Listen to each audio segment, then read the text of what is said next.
요한계시록 9장을 공부하시겠습니다.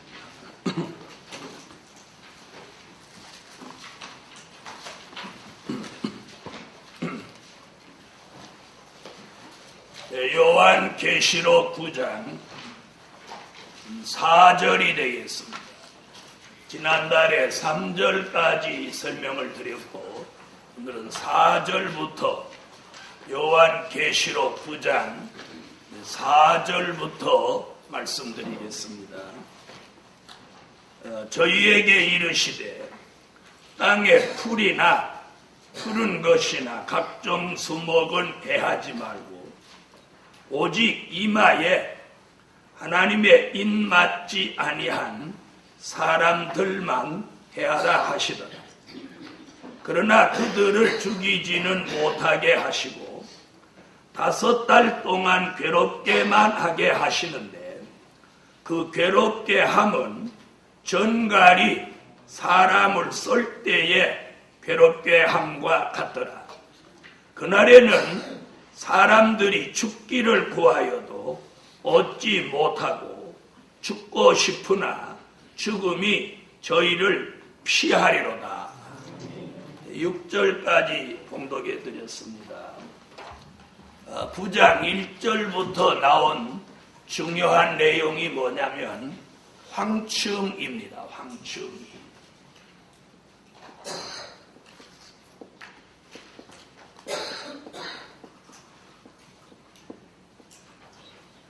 계시록 9장 1절로 3절에서 누가 등장하느냐면 황충이가 등장합니다.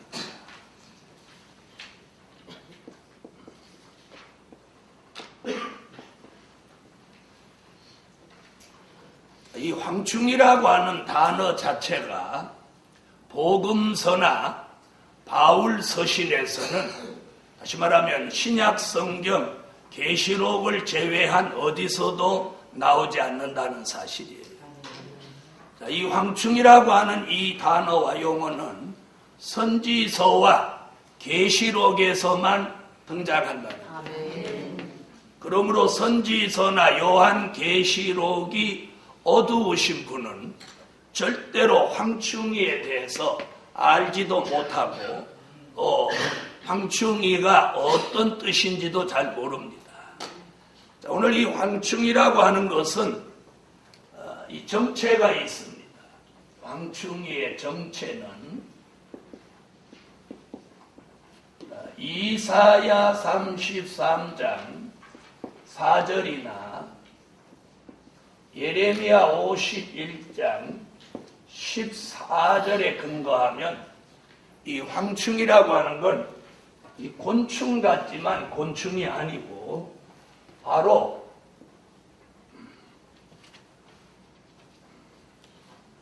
악하고 독한 사람을 말하는 것입니다. 악하고 독한 사람. 그러니까 줄여서 말하면 악독한 사람. 그런 사람을 뭐라고 한다고? 황충이라고 합니다. 자, 이번에도 자기 부인과 장모를 집에 있는데 불태워 죽이고 보험금을 타먹고 지나가는 여자들을 다 데리고 가서 죽이고 그런 악한 사람이 황충입니다. 황충. 자, 한번 찾으세요. 이사야 33장 4절.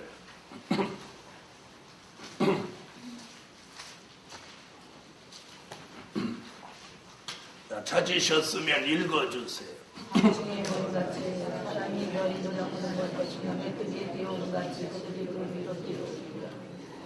자, 남의 것을 노략하는 사람을 뭐라고? 황충이다 그랬어요. 남의 것을 노략하는 사람을 황충이라고. 예레미야 51장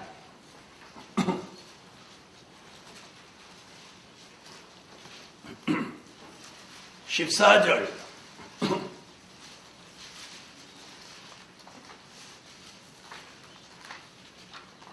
찾으셨으면 읽어주세요.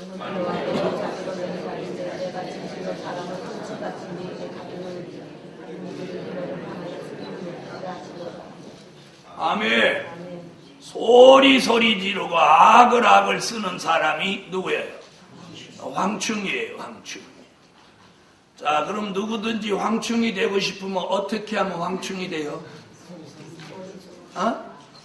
악하고 독하게 하면 황충이 되는 거예요. 자, 그러니까 황충이 안 되기 위해서 어떻게 살아야 돼? 선하고 의롭고 경건하고 이렇게 살아야죠. 아멘 안 하시는 분은 막 사실 마음이. 자, 모든 사람들이 막 사는 세상이에요. 막 살라고 해요. 그래서 춤도 무슨 춤을 춰요? 잘 모르세요? 춤도 그래서 막춤이라고 그러잖아요. 그리고 파도 무슨 파? 막가파. 춤도 막춤. 사는 것도 막 사는 거예요. 막 사는 거예요. 자동차 운전도 이렇게 하는 거 보면 막 달려요. 뭐는 소용없어. 에? 무슨 지정석도 그런 거 필요 없어요. 지정석도 그런 거 필요 없어요. 막 달리는 거예요. 자, 여러분, 오늘 이 황충이가 등장하는 시대에 오늘 황충이 정체를 알고 살아야 해요. 이런 사람하고 같이 살 수 있겠어요? 없겠어요? 같이 살기 어려워요. 자, 그 다음에 황충이의 정체를 알았으니까 황충이가 등장하는 시기. 자, 황충이는 언제 등장하냐? 황충이의 등장은 음성적인 것과 양성적인 게 있어요. 그러니까 여기서 등장이라고 하는 건 음성적인 게 아니고 이제 양성적이죠. 드러내는 거예요. 그 말씀 어디 있어요? 요한계시록 9장 1절로 3절에 있는데 계시록에서 몇째 나팔? 다섯째 나팔 불고 땅에 떨어진 별이 무저갱을 열면 무저갱으로부터 연기가 올라오고 그 연기 속에서 황충이가 모습을 드러내는 거예요. 그래서 다섯째 나팔 불고 황충이가 등장하는 시기예요. 자, 9장 1절로 3절을 찾으셨으면 읽어보세요. 자, 황충이가 나온다죠? 자, 잘 들어보세요. 연기가 이렇게 올라오는데 그 연기 속에 황충이가 있을 때는 알게 돼요, 모르게 돼요? 알게 돼요, 몰라요? 모르죠? 그럼 이제 음성적으로 있는 거예요.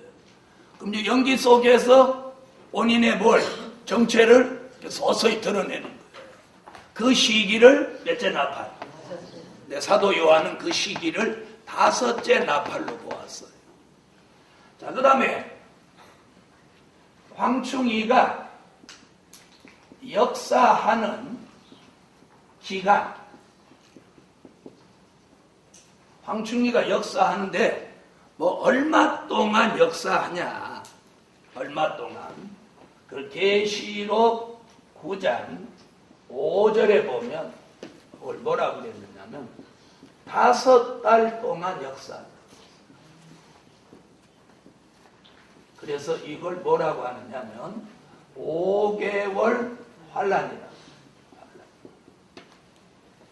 찾으셨으면 읽어보세요. 자, 뭐라고 그래요? 몇 달 동안? 5달 동안. 5달 동안. 자, 그럼 황충이는 뭐하러 나왔냐? 뭐하러 나왔냐? 우리 집에 뭐하러 왔냐? 황충이가 뭐하러 나왔냐? 그러니까 좀 다른 쪽으로 말하면 황충이의 사명이라고 합니다. 황충이의 사명. 지금 오늘 계시록 몇 장에서? 계시록 9장 5절에서 뭐라고 그래요? 사람을 괴롭게 할 목적을 가지고 사람을 괴롭게 할 목적.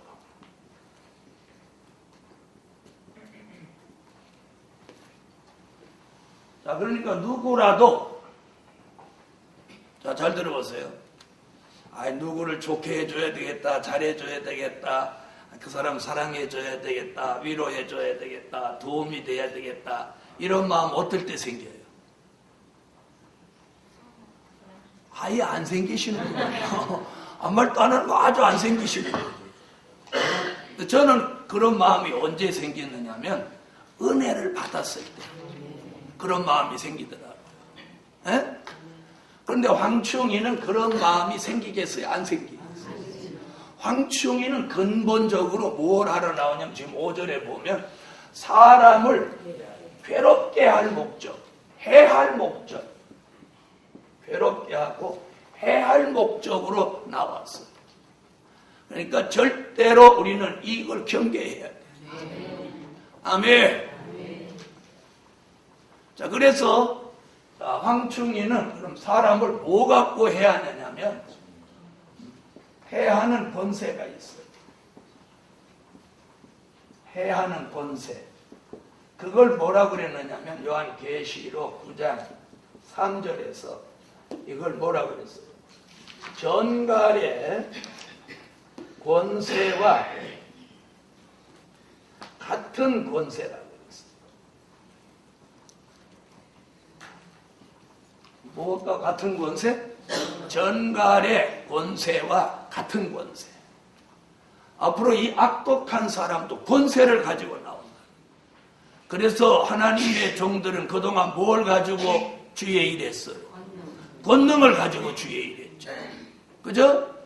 하나님의 사람들은 그동안 권능을 가지고 주의 일을 했는데 이 마귀편의 역사가 권세를 가지고 나온다고. 그래서 이제는 권능 가지고 안 되는 거예요. 그래서 우리도 이제 뭘 가져야 돼요? 권세를 가져야 돼요.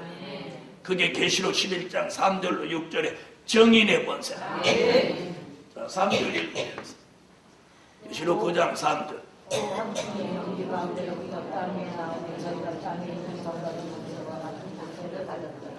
자, 전갈의 권세와 같은 권세. 자, 전갈이 뭡니까? 저 열대지방으로 가면 가재같이 생겼는데 이 꼬리로 사람을 쏜다고 그래요. 그걸 한번 그 쏘임을 받은 사람들 얘기를 들어보면 사람이 죽었다 살았다 죽었다 살았다 몇 달 그런다. 그리고 얼마나 무서운 그 독이 있었어 전갈. 그래서 면역력이 약한 사람 쏘이면 죽어버리는 거예요. 자, 그만큼 이 사람에게 쏘임을 받으면 그 결과가 어떻게 되냐면 황충이 전갈의 권세에 해를 받으면 그 결과가 몇 절에 나오냐면 계시록 9장 6절에 나옵니다. 결과를 한번 보세요. 뭐라고 6절 읽어보세요.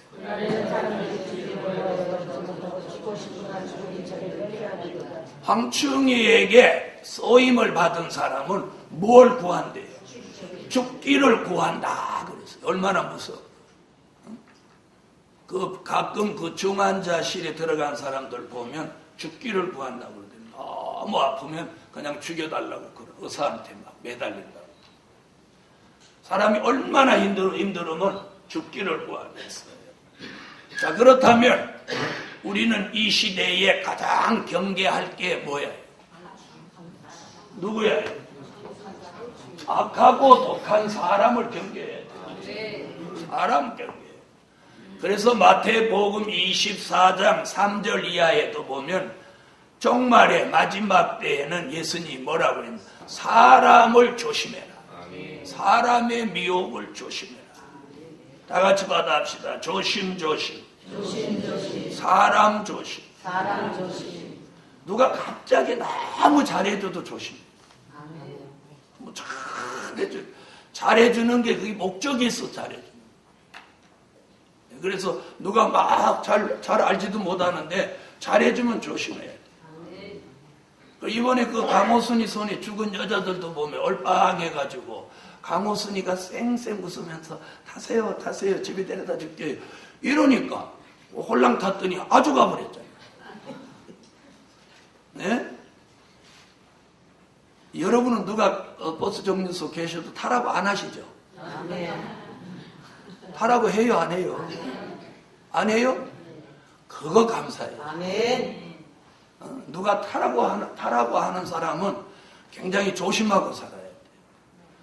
근데 버스가 와도 안 타고 한만 기다려도 누가 생전 와서 타라고 안 하는 거예요. 그건 여러분이 못나서가 아니고, 여러분이 무슨 향기가 안 나서가 아니고 하나님이 지켜서 그래요. 아멘. 그러죠? 아멘. 그렇게 해야 여러분이 기분이 좋지. 하나님 지켜주신 거예요. 지켜주신 거예요.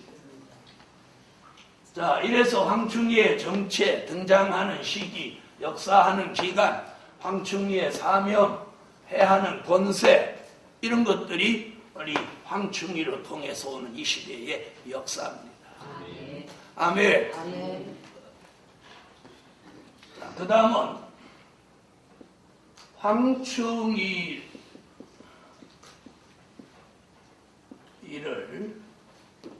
예언한 선지자들,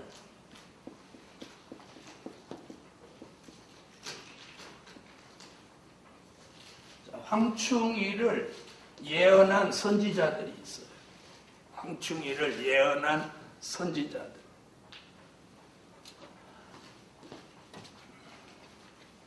자, 순서대로 쭉 얘기를 하면 이사야라고 하는 선지자가 황충이의 등장을 예언했어요. 아까도 적었지만 이사야 33장 4절에 이사야가 황충이가 등장하는 걸 예언했어요. 그 다음에 누가 예언했느냐면 예레미야가 황충이의 등장을 예언했어요.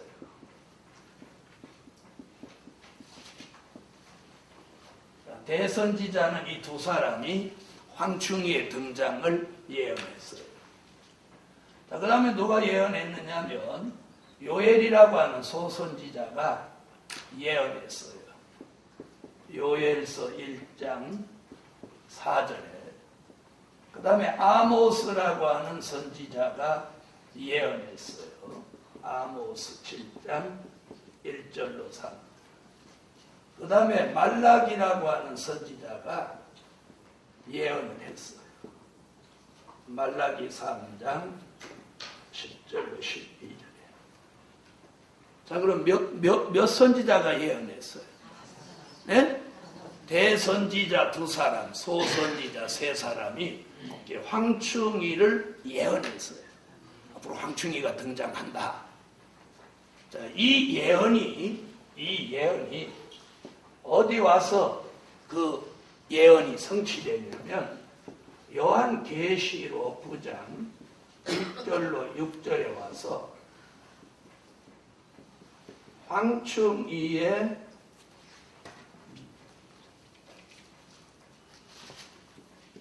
등장. 자, 여기는 뭐고? 여기는 예언이에요. 예언. 황충이가 나온다. 예언이고, 여기는 뭐예요? 성취예요. 성취. 그럼 이건 누가 예언했어요? 네? 사도 요한이 예언을 합니다. 자, 그럼 이 황충이에 대해서 구약 선지자들은 몇 명이? 5명이 예언한 것을 사도 요한이 종합해가지고 황충이가 앞으로 이렇게 역사한다. 그렇게 했다. 자, 그러니까 잘 보세요. 이 말씀과 이 말씀을 알지 못하면 황충이가 뭔지 모르고 사는 거예요. 자, 그러면 모르고 알고 상관없이 성경의 예언은 이루어지나요? 안 이루어지나요? 그죠?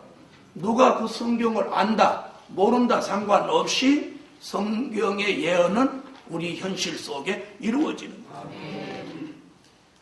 그렇게 믿으셔요? 자, 오늘 여기서 중요한 건 뭐냐? 왜 제가 그 얘기를 하느냐? 그럼 황충이가 오는 것을 예언을 통해서 아는 사람, 전혀 모르는 사람, 그럼 어떤 사람이 유리해요? 자, 오늘 아침에 비 오는 거 아는 사람, 비 오는 거 모르는 사람, 뭔 차이예요? 참 간단하잖아요. 모르고 아는 사람이 뭐죠? 우산 준비하고 그걸 떠나서 하나는 비 맞고 하나는 비 안 맞는 거지. 그래요, 안 그래요? 비 오는지 아는 사람 우산 준비했으니까 비 안 맞는 거고, 비 오는 걸 모르는 사람은 어떠면 왜 비 오네? 그러고 비 맞고 손으로 이러고 가는 거죠. 네? 그 차이가 얼마나 큰 차이인지 아세요? 비를 맞는 거하고 안 맞는 거하고 큰 차이죠? 큰 차이죠? 그럼 황충이가 앞으로 나타난다는 걸 아는 사람, 모르는 사람, 큰 차이 있어요? 자, 그럼 요엘서 1장 4절부터 찾아볼게요. 위에 거 두 개는 아까 읽으셨어요.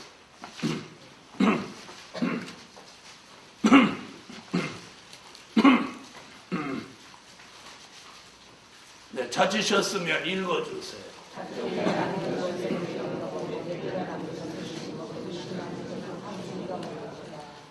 아멘. 자, 그 마지막에 뭐 나와요?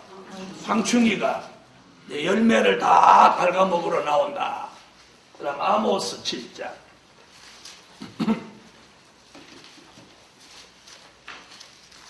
1절로 3절. 읽으시죠.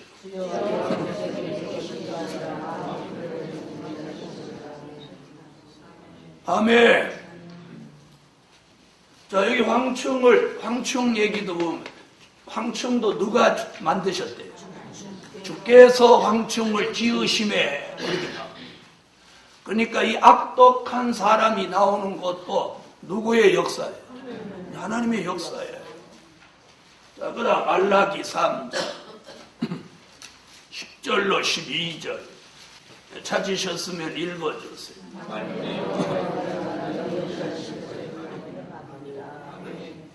아멘.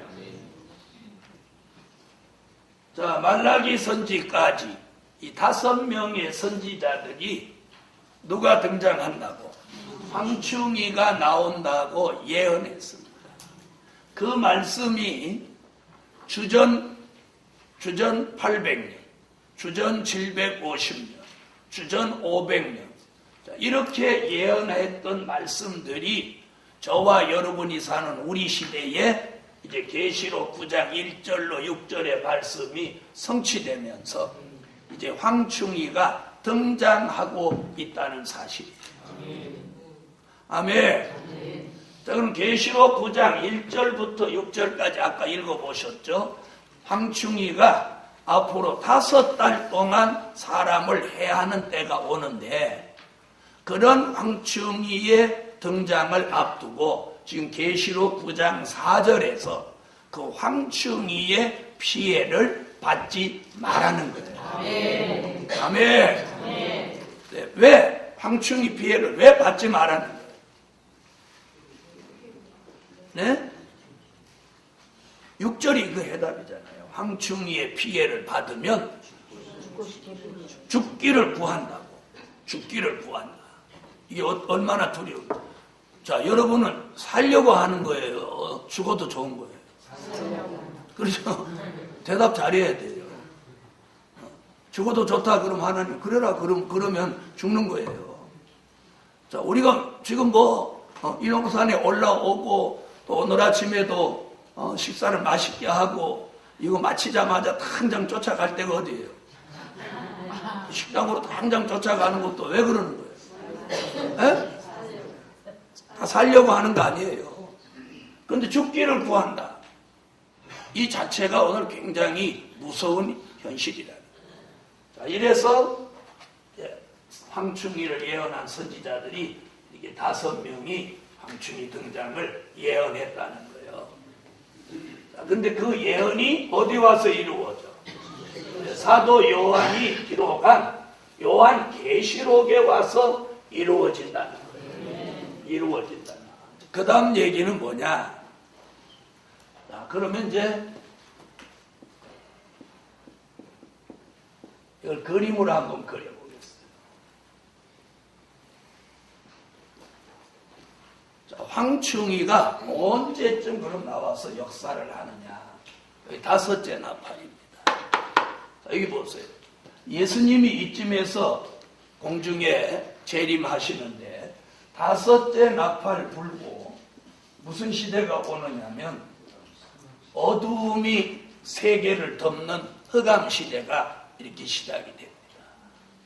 그럼 여기서부터 여기까지 이게 끝난다 그런 얘기가 아니고 이 흑암 시대는 계속되지만 여기서부터 여기까지 다른 얘기를 하려고 그림을 이렇게 그리는 것뿐이에요.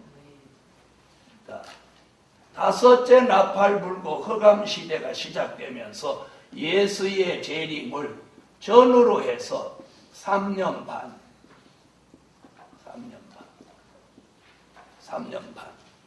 이것을 계시록 11장 3절로 6절에는 이때가 다시 예언하는 시대고 이때가 날짜로는 1260일 동안이에요.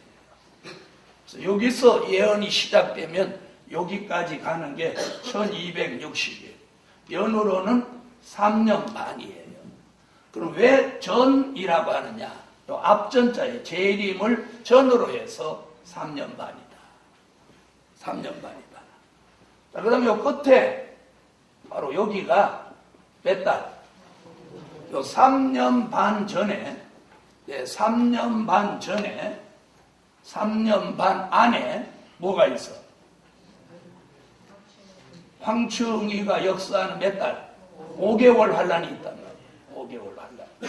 그러니까 더 정확하게 말하면 여기서부터 여기까지가 몇 개월? 3년 1개월이 되면 요 나머지 5개월은 누가 역사하는? 황충이가 역사하는 기간이다. 이렇게 보시면 돼요. 자, 잘 들어보세요. 자, 그럼 우리가 앞으로 어디를 향해 가요? 주의 재림을 향해서 가죠? 가죠? 그럼 지난달에 첫째 나팔, 둘째 나팔, 셋째 나팔, 넷째 나팔에 대해서 공부했어요. 다섯째 나팔 불면 이 전 세계가 흑암 시대가 되는데 이때가 바로 마태복음 25장 같이 열 처녀가 다 밤중을 만나서 다 졸며 자는 시대예요. 다 졸며 잔다고 하는 건 교회가 기도할 생각을 안 해요. 그래서 교회가 점점 기도하지 않는 교회로 점점 추락하는 거예요.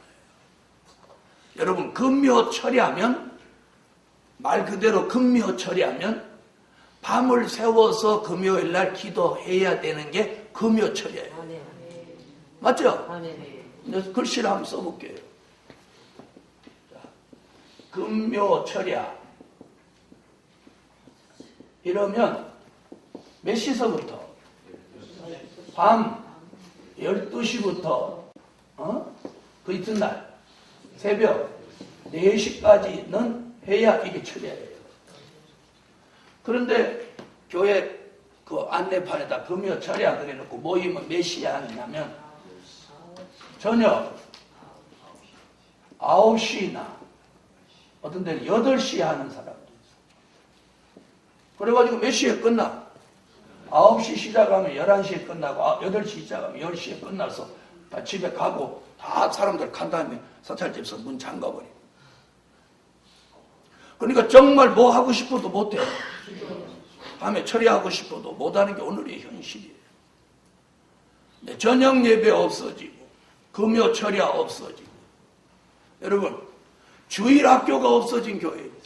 주일학교 중고등부가 없어진 교회예요. 이게 얼마나 지금 심각한지 몰라요. 자, 이런 상태로 계속 간다면 많은 성경 신학자들은 기독교가 망한다 이렇게 보는 거예요. 그럼 망해요? 안 망해요? 안 망하죠? 왜 안 망해요? 몰라. 그냥 안 망할 거야. 하나님이 살아계시니까. 그런데 어쨌든 지금 문제는 이런 식으로 가면 잘 들어보세요. 주일학교 때 예수를 잘 교회를 다니던 사람들이 성인이 돼서 성인이 될 때까지 예수 믿는 확률이 약 30-40%도 안 돼요. 네. 자, 그런데 들어보세요. 주일학교가 문을 닫았어. 그럼 몇 %의 확률도 이제는 없는 거예요. 그 나머지 30-40%의 확률이 없고, 이제 주일학생이 성인으로 올라올 확률이 제로예요, 제로. 없어. 없어요, 없어. 자, 그럼 주일학생이 없으면 어디도 없어? 아니, 중고등부도 없지, 뭐, 금방 작년 돼요? 주일학생이 없다는 건 중고등부도 없다는 거예요. 그럼 중고등부가 없으면 청년부도 없다는 거예요. 청년부가 없으면 이제 장년부도 없다는 거예요. 그럼 이런 상태로 쭉 가면 없어. 그럼 교회 문 닫는다 이런 현실도 나와요.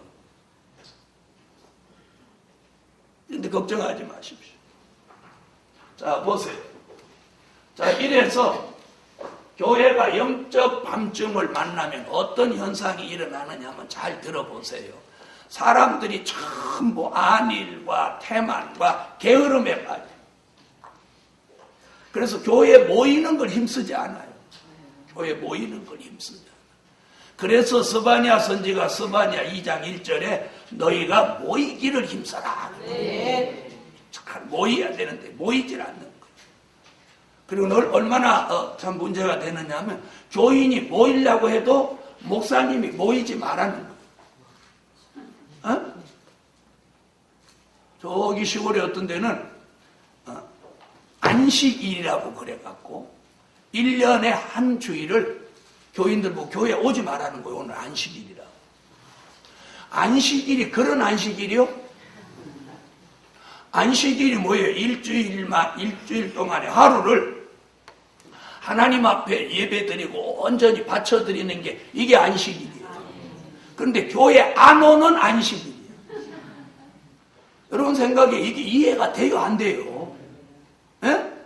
그럼 여러분 생각에는 그런 교회가 없어요. 자, 그 다음에 이제 저녁 예배 오지 말라는 거예요.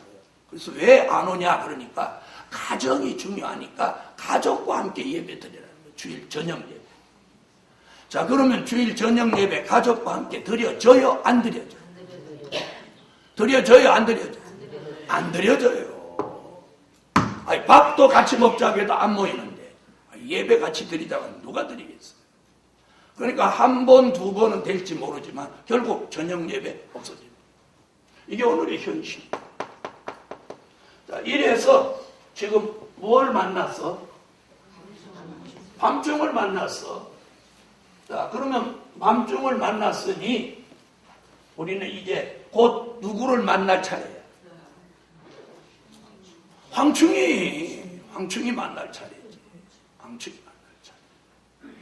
자, 그래서 자 보세요. 주의 재임을 딱 앞두고 황충이가 먼저 등장해가지고 역사하는 거예요. 이 피해를 받지 않아야 된다. 아멘. 아멘. 아멘. 자, 여러분 이렇게 피해 받지 않아야 됩니다. 그러면 아멘 그렇게 합니다. 그런데 이 진리를 모르는 사람한테 다음 얘기를 하면 대답을 못 합니다. 어떻게 안 받을 건데요? 그러면 자, 그럼 이 황충이의 피해를 받아야 돼요? 안 받아요?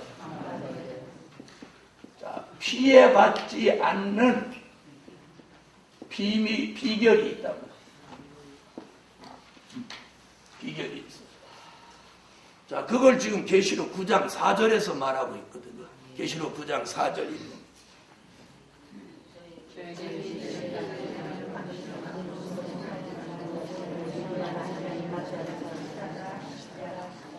아멘.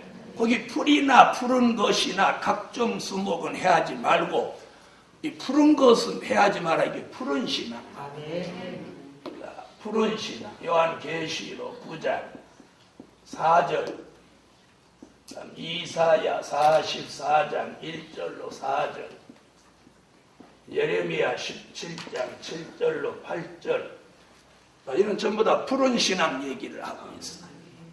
다시 말하면 우리의 신앙이 살아있어요. 아멘. 신앙이 살아있어요. 시들지도 않고 병들지도 않고 우리의 신앙이 팔팔 살아있어요. 아멘. 살아있어요? 아멘. 신앙이 살아있어요? 아멘. 살아있어요. 그 다음에는 어떻게 해야 되냐? 하나님의 인을 맞아요. 아멘. 요한계시록 9장 4절, 요한계시록 7장 1절로 4절, 에스겔서 9장 3절로 6절. 자, 우선 이렇게 좀 쭉 적어 놓으십시오. 하나님의 이마에 하나님의 인맞음표가 있어야 이 황충이의 피해를 받지 않는다. 그 다음에는 시대에 맞는 기도를 하라.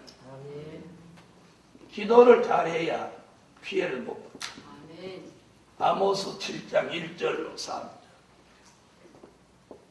네 번째는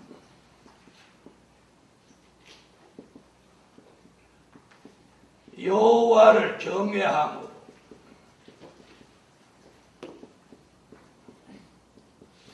보배를 삼는 생활을 해요.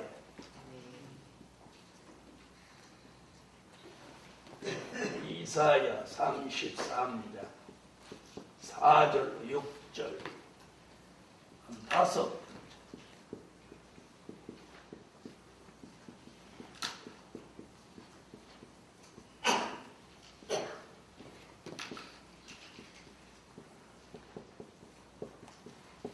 온전한 11조 생활을 해야 된다. 자, 이 다섯 가지가 갖추어져야 누구 피해를 안 받아? 황충이 피해를 안 받아. 그럼 다섯 가지를 좀 쉽게 정리하면 신앙, 두 번째는 사상, 세 번째는 기도, 네 번째는 생활, 다섯 번째는 물질. 자, 보세요. 신앙이 바르고 사상이 바르고 기도를 바로 하고 생활을 바로 하고 물질이 깨끗해요. 이 다섯 가지를 바로 하면 누구 피해 안 받아? 황충이 피해 안 받아. 황충이 피해 안 받는. 자, 그럼 이제 성경을 한번 쭉 읽어보십시오. 자, 이 위에는 9장 4절을 읽었으니까 이사야 44장부터. 시냇가에 버들같이 할 것이라. 이게 푸른 신앙 말하거든. 자, 그 다음에 예레미야 17장 7절로 8절. 아멘. 자, 그 잎이 청청한데 시냇가에 심기운 나무와 같아서 그 잎이 청청하다. 아멘. 자, 그 다음에 계시록 9장 4절을 아까 읽었으니까 계시록 7장 하나님의 인. 계시록 7장 1절로 4절. 아멘. 자, 하나님의 인 맞은 사람이 얼마 나온대요? 14만 4천이 나온다. 그럼 하나님의 인을 이마에 맞으면 에스겔서 9장에 어떤 일이 있는지 한번 보세요. 에스겔서 9장 3절로 6절. 아멘. 자, 이마에 표 있는 자에는 어떻게 하라고? 가까이 하지 마라. 그래서 악한 세력이 나와 사람을 해하려고 해도 이마에 표 있으면 피해받지 않아요. 그 다음에 뭘 잘해야 돼요? 시대에 맞는 기도를 해요. 기도를 해도 시대에 맞게 안 하면 안 돼요. 아모스 7장 1절로 3절. 자, 여호와가 기도 소리를 들으시고 뜻을 돌이키셔야 황충이 피해를 안 받는. 그 다음에 여호와를 경외함으로 보배를 삼는 생활을 해야 돼. 이사야 33장 4절로 6절. 자, 33장 4절 같이 황충이 나와도 6절 같이 여호와를 경외함으로 보배를 삼는 생활을 하면 너의 시대에 평안함이 있어. 구원이 있다. 그럼 누구 피해 안 받은 거야? 황충이 피해 안 받은. 그 다음에 말라기 선지자는 11절을 떼어먹지 말고 온전히 드려라. 여기 온전한 11조라고 하는 것은 사람이 대충 드리고 반만 드리고 일부만 드리고 이러면 안 된다. 온전하게 드리라. 말라기 3장 10절로 12절. 그동안 11조에 대해서 주의 종들이 설교를 하실 때는 11조 드리는 자의 축복을 말씀했어요. 창고가 넘친다, 복을 쌓을 곳이 없도록 붙지 아니하나 보라, 이렇게 설교했는데 앞으로는 거기서 한 단계 더 나가요.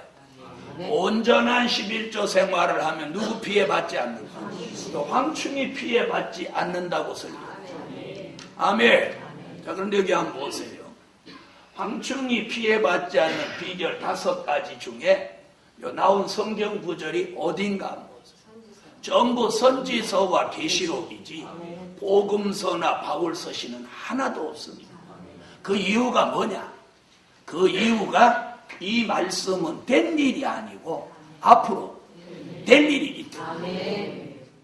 그러므로 우리가 복음서나 바울서신을 통해서는 된 일을 알게 되고 선지서와 계시록을 통해서는 미래에 될 일을 알게 됩니다. 그러면 자신이 미래를 알고 싶다 그러면 성경을 어디를 주로 봐요? 선지서와 계시록을 봐요. 자, 그러면 된 일은 관심 안 가져도 되냐? 아닙니다. 된 일이 없는 될 일은 존재하지 않습니다. 그렇죠? 또 될 일이 없이 된 일은 이루어지지 않습니다. 맞아요, 안 맞아요? 자, 과거에 된 일도 그것이 이루어지기 전에는 뭐였어요? 될 일이었죠. 자, 예수의 탄생도 이사야 7장 14절로 가면 된 일이에요, 될 일이에요? 될 일이었어요. 마태복음 1장에 오니까 그게 된 일이 됐어요. 자, 잘 들어보세요. 오늘 선지자들이 예언한 말씀도 선지서를 보면 될 일이지만 앞으로 이제 계시록에 가서 이루어지면 그게 된 일이 되는 거예요. 그러므로 이 선지자들과 사도 요한이 예언한 말씀이 우리 시대에 이제 된 일로 이루어지려고 한다는 거예요. 그러면 우리가 이걸 알고 가야 되냐?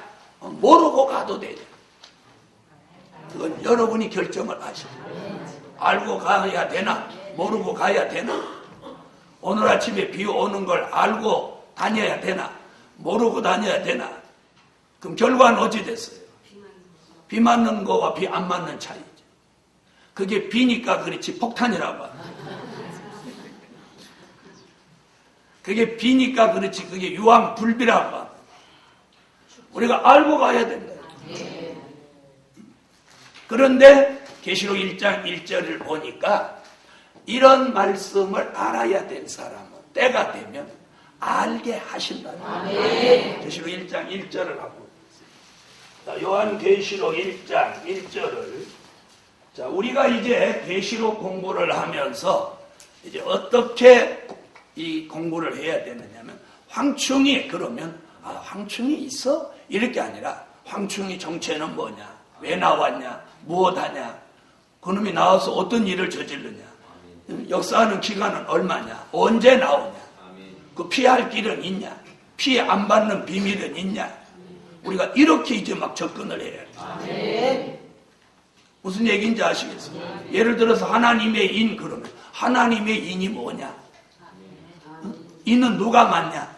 맞으면 어떻게 되냐? 어떻게 해야 그 인을 맞을 수 있냐? 인 맞은 사람은 앞으로 미래에 어떻게 되냐? 이렇게 관심 있게 막 들어가야 됩니다. 인 맞아도 좋고 안 맞아도 좋고 이러면 안 된다. 그래서 뜻이 있는 사람은 이제 이 말씀을 한 단계 더 깊이 알려고 하는 마음이 생기는 거예요. 저는 그냥 성경을 읽으면 봐도가 그렇게 읽는 게 아니고 어떤 말씀에 이번에도 표적과 증거를 주시는 하나님, 표적과 증거를 왜 주시냐? 누구에게 주시냐? 주시면 어떤 역사가 일어나냐? 그럼 표적과 증거가 내리는 시기는 언제냐? 그래서 오늘 밤 설교는 그거예요. 표적과 증거가 내리는 시기. 이사야가 예언한 이 표적과 증거는 어느 시기에 어떤 시기에 대해서 내리냐? 어젯밤은 뭐였어요? 표적과 증거는 누구 빼놓고는 일어날 수가 없어. 한 구원자 보호자 되시는 예수를 빼놓고는 일어날 수가 없다. 어젯밤엔 그거예요. 그거. 자, 디베랴 바닷가에 예수님이 서시니까 그 기적이 일어났듯이. 그거예요. 오늘 저녁에 표적과 증거가 일어나는 시기. 표적과 증거는 어떤 시기에 일어나냐. 오늘 저녁에 설교를 들어야 요때에 표적과 증거가 내리는구나. 그걸 알게 돼요. 못 들으면. 자, 그 다음에 황충이가 5개월 동안 뭐돼요? 역사하는 거예요. 5개월 동안. 지금 계시록 9장 5절로 6절에 보니까 황충이가 5개월 동안 지금 역사를 하는 거예요. 근데 거기 본문을 읽어보니까 9장 6절에 보니까 이때가 사망이 동결되는 시대예요. 사망이 동결. 죽지 않는 시대예요. 죽음이 저희를 피해가고 죽는 사람이 안 나오는 시대예요. 자, 성경을 찾으세요. 계시록 9장 5절로 6절을 읽으세요.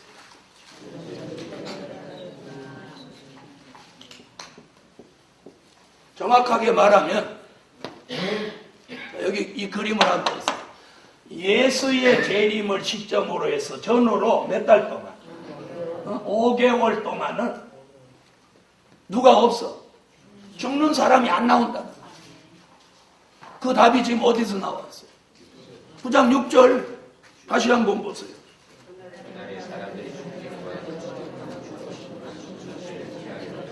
이때가 얼마나 살기가 어려운지 사람들이 다 죽기를 구하. 나 죽여줘 하는데 사망이 저희를 피해간다는.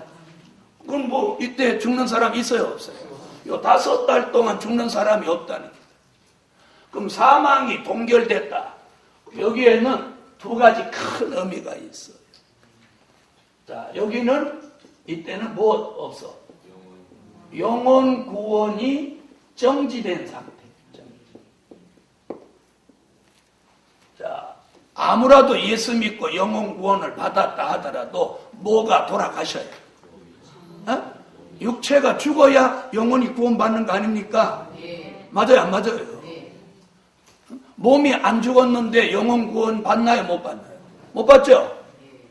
네, 영혼 구원에 대한 확신은 있어도 여기 죽어야 됩니다. 근데 5개월 동안은 죽음이 저희를 피해서 사망이 뭐 됐으니까? 동결됐단 말이에요. 이때가 뭐예요? 영혼 구원이 정지된 상태. 오해 없어야 돼요. 또 잘못하면 영혼 구원 없다 이렇게 들으면 안 돼요. 영혼 구원은 이제 어디까지 와? 여기까지 와서 영혼 구원을 종결하는 거죠. 5개월 환란이 시작되는 요 시점까지 영혼 구원 종결을 하고 요 5개월 환란에 들어서면 이때부터 무슨 역사가 이제 시작되느냐면 영육 구원 시작이에요. 영육 구원 시작. 여러분 영육 구원을 믿습니까? 우리가 예수를 수십 년 믿어도 영육 구원을 안 믿는 사람이 있어요. 영육 구원. 자, 그럼 영육 구원에 대해서 예수님이 말씀한 곳이 있나 한번 보십시다.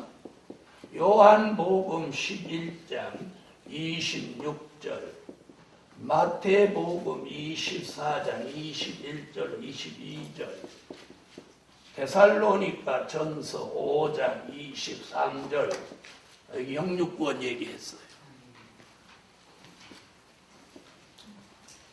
성경을 찾으세요. 영육구원이 주의 재림 때가 되면 영육구원이 있는 거예요. 자, 찾으셨으면 요한복음 11장 26절. 자, 이 말씀은 우리한테 지금 물어보는 거예요. 살아서 나를 믿는 자는 영원히 죽지 아니하리니 네가 이것을 믿느냐? 아멘. 믿어요? 아멘. 자, 믿으면 그 다음 마태복음 24장 21절로 22절. 저거 육체 구원 얘기 나오나요 안 나와요? 택한 자의 육체를 못하기 위하여 구원하시기 위하여 환난 날을 감하시리라. 이거 누가 친히 하신 말씀이에요? 예수님이 친히 하신 말씀. 자, 그 다음 사도 바울도 말씀하셨어요. 데살로니가 전서 5장 23절. 자, 찾으셨으면 읽어주세요. 자, 거기 뭐라고 그랬어요? 우리 주 강림하실 때까지 무엇까지? 영과 혼과 몸이 흠 없이 보존되기를 원하노라. 몸 얘기 왜 했어요? 주의 재림 있는 그날까지 몸까지 보존 잘했다가 그걸 영접하라는 거예요. 이것이 뭐예요? 영육 구원의 시작이 이때부터예요. 자, 그럼 여기 주목해 보세요. 앞으로 구원의 종결은 어디서 짓느냐면 주의 재림으로 구원을 종결합니다. 이 칸을 넘어가면 안 되는 거예요. 네. 환난 후 휴거를 주장하시는 분들은 이 환난 통과서를 주장하고 있어요. 절대 환난 통과 안 됩니다. 안 되는 이유를 이제 계시록을 공부해 보면 이제 아는 거예요. 자, 그럼 들어보세요. 오늘 영육 구원은 크게 두 가지로 나눌 수 있는데 그걸 이렇게 표현합니다. 종된 자의 영육 구원과 백성 될 자의 영육 구원, 이렇게 두 가지로 나눕니다. 제가 쓴 다림줄 1권에 보면 구원에 대하여 거기서 나옵니다. 우리는 지금까지 한 가지밖에 몰랐어요. 뭐? 영혼 구원이 한 가지밖에 몰랐어요. 그런데 제가 깊이 있게 좀 들어가 보니까 영혼 구원도 여러 가지로 분류를 해야 되겠더라고요. 순교자의 영혼 구원, 그냥 평범하게 믿고 죽은 자의 영혼 구원, 그 다음에 또 어떤 영혼 구원이 있느냐면 이사야가 단 한 구절 예언한 화액전에 취하시는 영혼 구원. 그 영혼 구원도 세 가지로 구분을 해요. 그 다음에 영육 구원도 이렇게 두 가지로 구분을 해요. 왜 아멘 안 하세요? 종된 자의 영육 구원, 백성 될 자의 영육 구원, 이렇게 돼요. 그러니까 구원을 크게 나누면 영혼 구원, 영육 구원 이렇게 논할 수 있고, 영혼 구원도 세 가지로 구분할 수 있어요. 뭘로? 순교자의 영혼 구원, 그냥 믿고 죽은 자의 영혼 구원, 그 다음에 화액전에 취하여 가신 영혼 구원, 이렇게 구분하고, 또 영육 구원도 종된 자의 영육 구원, 백성 될 자의 영육 구원. 그러니까 크게는 영혼 구원, 영육 구원. 좀 더 자세히 하면 영혼 구원 몇 가지? 세 가지. 영육 구원 두 가지. 그래서 구원을 총 몇 가지로 구분할 수 있어요? 5가지로 구분할 수 있다. 아멘. 이것이 뭐예요? 구원의 종말론. 구원관이라고. 여러분, 종된 자의 영육 구원은 뭘 말하느냐면 요한계시록 7장 1절로 8절에서 하나님의 인맞은 종 14만 4천을 말한 거예요. 그 다음에 백성 될 자의 영육 구원은 요한계시록 7장 9절로 14절, 능히 셀 수 없는 흰 옷 입은 무리를 말하는 거예요. 성경을 한번 찾으세요. 계시록 7장. 찾으셨으면 읽어주세요. 아멘. 자, 여기서 14만 4천은 한 지파에서 1만 2천씩 12지파에서 14만 4천이 나옵니다. 요거에 대한 자세한 것은 우리가 7장에서 이미 공개를 했으니까 여기는 지금 잠시 설명만 하고 넘어가겠습니다. 그 종들이 바로 이 종된 자가 이마에 하나님의 인맞은 종인데, 그 종들이 여기 들어서면서 뭘 해요?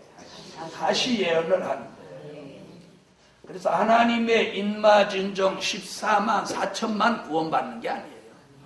어떤 사람 14만 4천 얘기만 하면 막 성급하게 14만 4천만 구원받는단 말이냐 이렇게 해가지고 몰고 가려고 하는데 그게 아니고 무엇할 종이에요? 다시 예언할 종이에요. 이 전삼년 주의 재림을 전후로 해서 3년 반 동안 날짜로는 1260일 동안 뭘 하는 거예요? 다시 예언을 하는 거예요. 이 다시 예언할 때 이때에 사람들이 백성 될 자가 따라 나오는 거예요. 따라 나오는 거예요. 자, 그럼 한번 9절로 14절 읽어. 자, 다시 예언을 할 때 이때에 흰옷 입은 무리들이 따라 나오는데 얼마라고 그랬어요? 사람으로는 능히 셀 수 없는 무리가 흰옷을 입고 손에 종려 가지를 들고 찬양하며 나오는데 아멘. 무슨 옷을 입었대요? 자, 흰옷을 입고 나온다고. 이 무리들이 그래서 이걸 흰옷 입은 무리라고 또 말합니다. 근데 이는 정확하게 말하면 천년왕국의 무엇 될 사람? 네, 백성 될 자, 백성 될 사람. 자, 여기서 말하는 흰옷은 뭘 말하느냐면 요한복음 3장 3절로 5절에 보면 물과 성령으로 거듭남을 체험한 사람. 물과 성령으로 거듭남을 체험한 사람. 자, 요한복음 3장 찾으세요. 요한복음 3장 3절로 5절. 찾으셨으면 읽으세요. 아멘. 자, 그럼 이제 주목해 보세요. 자, 그렇다면 예수의 공중 재림, 이 재림의 시점을 통해서 인류의 구원을 종결짓는 거예요. 구원을 종결짓는 거예요. 이 이후에는 구원이 없는 거예요. 여기서 구원을 다 구원의 섭리를 마치는 거예요. 여러분 구원받는 것도 때가 있어요. 자, 예를 들어서 설명할게요. 자, 방주에 들어갈 시기를 놓친 사람 구원받을 수 있나요? 없나요? 있어요? 없어요? 왜죠? 방주의 문을 자, 홍수가 나기 며칠 전에 일주일 전에 하나님이 방주 문을 닫아버렸어요. 그러니까 사람이든지 짐승이든지 살기를 원하면 방주 문이 닫히기 전에 들어가야 됩니다. 그렇죠? 자, 소돔성에서도 사는 길이 열리려면 어떻게 해야 돼요? 유황 불비가 내리기 전에 소돔성에서 나와야 된다. 그렇죠? 나와야 된다. 자, 들어보세요. 우리가 남북이 허리가 잘리고 과거에 이제 38선, 휴전선 이런 것이 딱 가로막힐 때 그 전에 무슨 일이 있었어요? 미군이 저 원산 또 해주 이쪽에다가 전부 다 배를 대가지고 이북의 기독교인들을 전부 남쪽으로 실어내줬어요. 그래서 전부 이렇게 예수 믿는 사람 교회를 통해서 이 배표를 받았다고 그래요. 그때 이북에 있는 사람들이 나도 진짜 예수 믿을 걸 그러고 가슴 친 사람이 상당히 많았다는 거예요. 왜요? 예수 믿는 사람이 배편을 1차로 받아갖고 다 타고 자리가 남아야 그 다음에 줄 선 사람 태워주니까 야, 그 배표 어디서 구했냐 그러니까 교회를 통해서 예수 믿는 사람만 받았다 그러니까 그때 막 애터진 거예요. 예수 믿을 걸. 그래봐야 소용이 있어요, 없어요? 거기서 나 예수 믿을게 배표 줘 그럼 줘요, 안 줘요? 에? 안 주죠? 왜요? 그때 예수 믿는 사람 배표 준다고 그러면 다 예수 믿는다고 그러지. 거기서 아유 예수 안 믿어 가려면 가 이럴 사람 있어요? 자, 이 얘기 왜 하느냐? 그렇게 내려올 때 내려와야 되는데 이런 사람들이 있었다고. 아, 하나님이 전능하신데 내가 여기 있는데 내가 왜 죽겠나? 이러고 거기 그냥 앉아있는 사람. 그 사람들은 결국 어떻게 됐어요? 어떻게 됐어요? 신앙을 지키려고 하면 순결을 했던 거예요. 아니면 목숨을 지키려고 하면 예수를 버렸던가 두 가지 중에 한 가지 사건이 벌어진 거예요. 그래서 우리가 예수 믿는 사람도 무지하면 안 돼요. 하나님이 어떤 길에서 뭘 주셨을 때는, 피할 길을 주셨을 때는 피할 줄도 알아야 돼요. 피할 줄도 알아야 돼요. 무슨 얘기인지 아시겠어요? 자, 비가 내리면 어디로 피해야 돼? 저거 우산 밑으로 피한다고 그러려고. 홍수 때 얘기해요. 방주 안으로 피해야지. 그럼 유황불비가 내릴 때는 안 내리는 산으로 도망가야죠. 그렇죠? 구원도 마찬가지예요. 구원도 끝도 없이 구원시키고 나고 죽고 구원받고 이거 아니에요. 모든 건 기한이 있는 거예요. 기한이 있는 거예요. 그걸 사복음서나 바울서신만 보면 그걸 잘 모르는데 계시록에 들어오면 이게 보이는 거예요. 이게 보이는 거예요. 믿습니까? 그러므로 오늘 이 공부하면서 여러분의 영안이 열려지고 말씀이 열려지기를 예수 이름으로 축원합니다. 자, 그 다음 보세요. 자, 이제 7절부터 11절까지는 7절부터 11절까지는 뭘 말했느냐면 이제 황충이의 모양을 설명했어요. 자, 계시록 9장 7절부터 11절 다 같이 읽어보세요. 자, 황충이의 모양을 이제 설명을 하면서 여기에는 큰 진리가 없으니까 대충 이러이러하다는 것, 모양이 이러이러하다는 것만 설명을 드리면, 자, 전쟁을 위하여 예비한 말들 같다는 것은 성질이 사납고 강팍하게 보인 것을 말했고, 금면류관이 아니고 금면류관 비슷한 걸 썼다는 거예요. 얘네들은 써도 이런 걸 써요. 금면류관이 아니고 금면류관 비슷한 걸 썼다. 이 말은 승리의 기세를 보이는 것뿐이에요. 승리자가 아니에요. 또 사람의 얼굴 같다. 그러니까 여기는 같다지 사람이 아니라는 거예요. 자, 사람이 사람 같은 짓을 안 하면 사람으로 인정 안 해주죠. 황충이는 사람은 사람인데 사람의 얼굴을 하지 않고 같다는 거예요.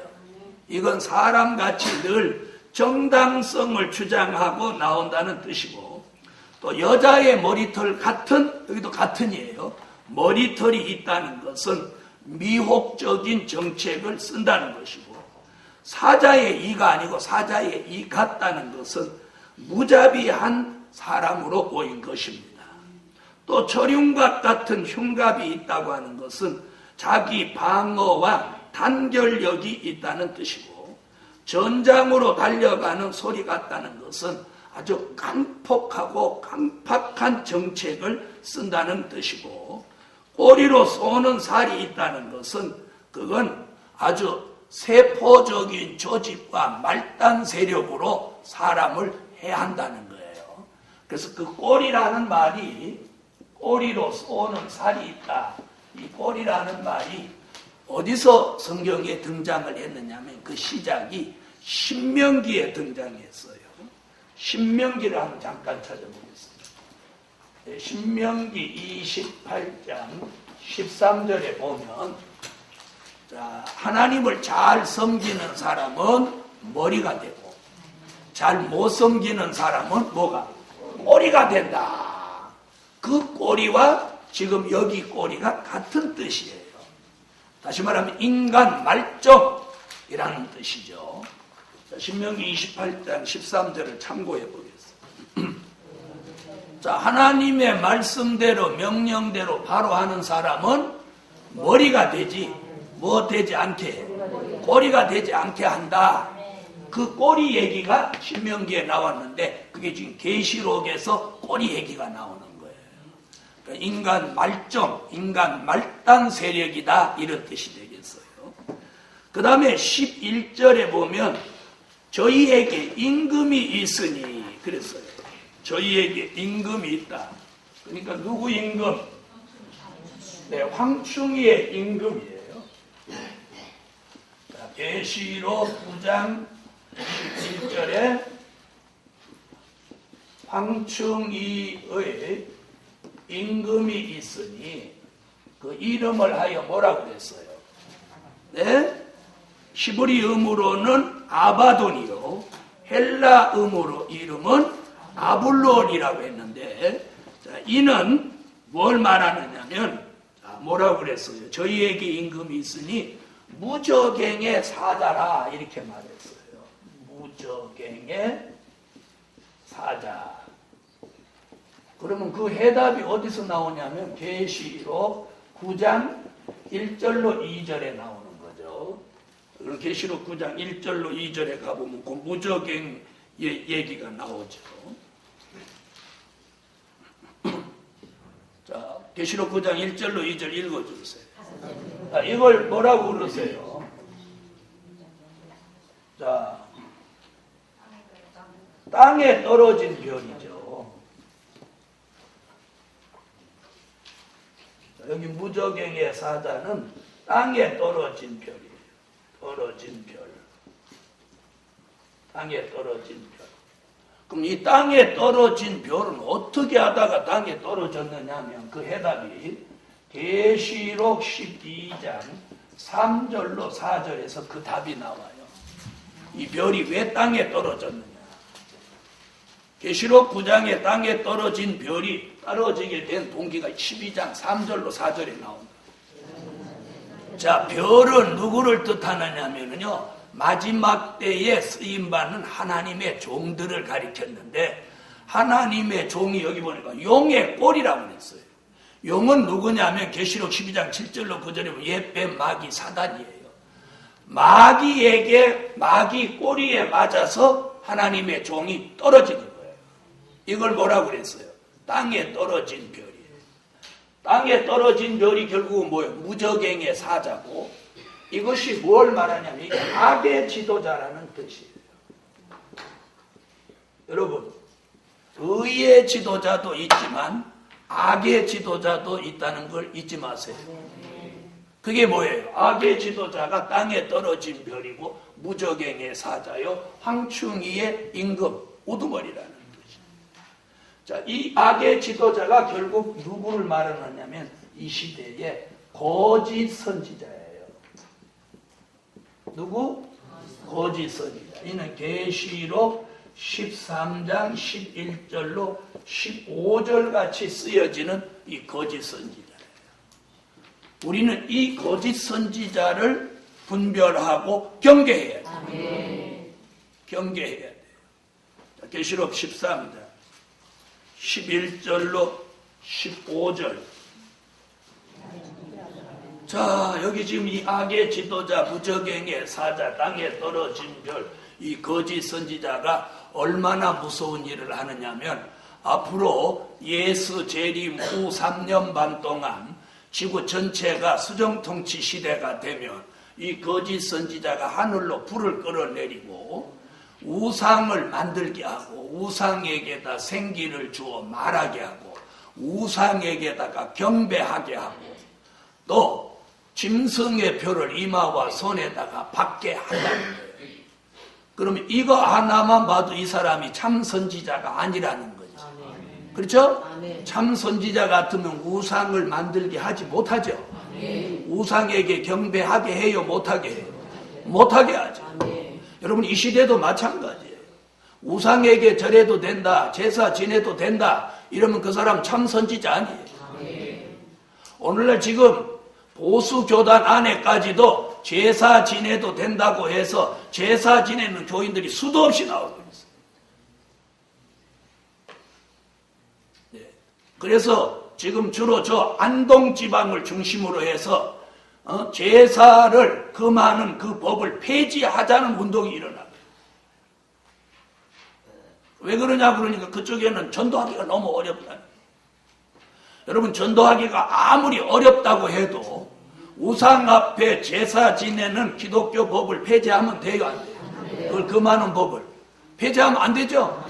안 되는 거예요.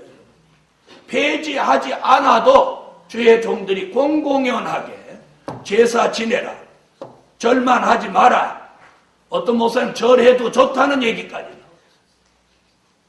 여러분, 만약에 우리가 제사 지내는 것을 그걸 용납한다면 우리는 천주교하고 다를 바가 없고 유교하고 다를 바가 하나도 없는 거예요. 그러면 그런 신앙을 정절을 지키기 위해서 죽은 순교자가 원통에서 어떻게 살아? 이건 신앙이 아니에요. 좀 아까 같이 하면 안 하는 거만. 그럼 제사 지내라고 하는 게 옳아요, 안 옳아요? 저는요, 전도사 때부터 집사님들이 추석 되고 설 되고 이래가지고 제사 때문에 걱정하면 망치 들고 가서 제사상 빠져버리라고 가르친 사람. 막 그렇게 막 부채질한 사람. 가서 막 부셔버려.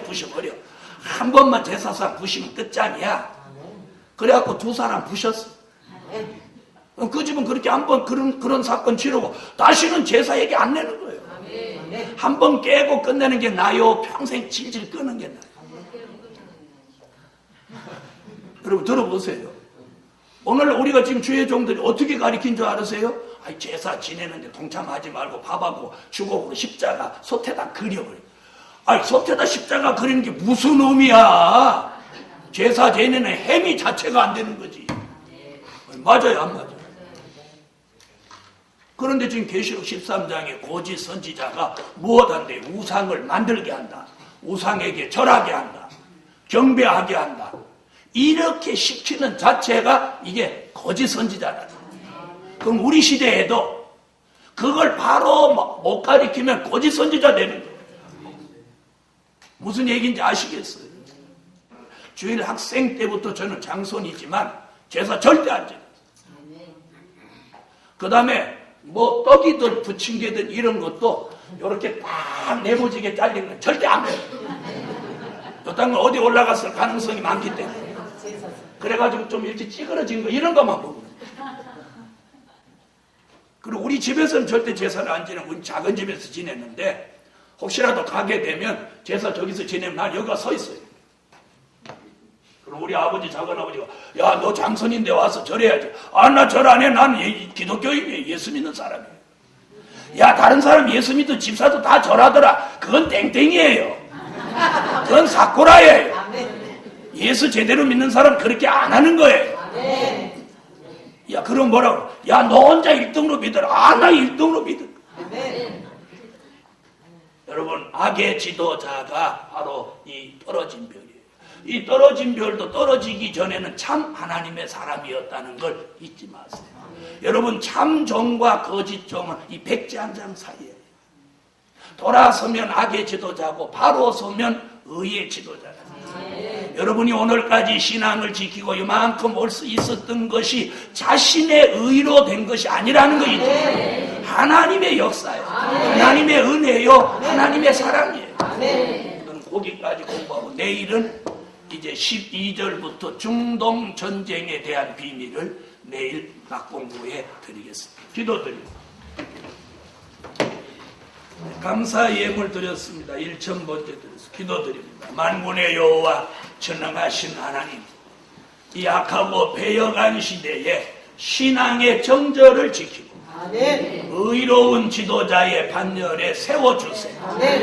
우리에게 날마다 새 영과 새 마음, 의로운 생각과 의로운 마음을 넣어주셔서 불의와 타협하지 않고 정도로만 갈 수 있는 용사의 신앙을 만들어 주세요. 요한계시록의 비밀을 남김없이 전해서 우리 시대의 뜻이 있는 사람들이 분별할 수 있게 하시옵소서. 예수님의 이름으로 기도합니다. 아멘.